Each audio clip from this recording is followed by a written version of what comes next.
What about the specular or the mirror component? Now, of course, in a real mirror, and you all learned this in high school physics, right? There's only a reflection at the perfect mirror angle. Remember, angle in equals angle out? I'm sure you learned that somewhere in your physics class. Well, so using our diagram again, what this says is that all the incident light is reflected only in a single direction.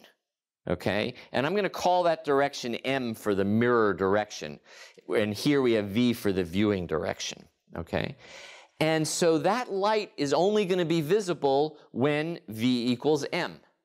All right, so I have to be in the so if I've got a point coming from right here, I'm going to see it right there at that point, and everywhere else it's not reflecting over. I might see it at a different point, but all the light is being reflected along a particular ray.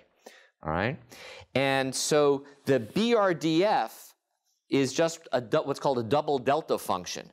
If I'm thinking about this on my surface, right, this angle down and the angle out has to be equal, but this is drawn difficult. It's in 2D. Not only do they have to be sort of at the same tilt, but they have to be in a plane, right? In other words, this and this have to be in the same plane, because if I were to rotate it this way, all right, then it would now be bouncing off in another direction. And so that's why there's two angles. This is the tilt angle, and this is the rotation around angle that says basically one has to be pi opposite the other. So we take this BRDF and we stick it into our radiance equation, and what it says is that the radiance, essentially the brightness that we're going to see out, is the magnitude of the source intensity.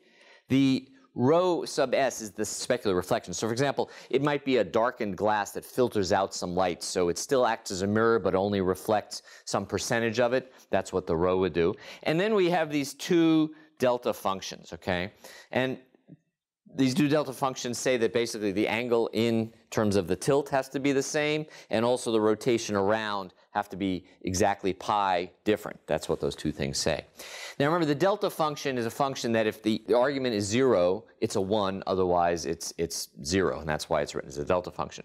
So I want to abuse the notation just a little bit, and I'm going to say, well, I can also write this as saying that the radiance in this particular case, same as before, but now I'm using, I guess, what I'm calling a vector delta function, right?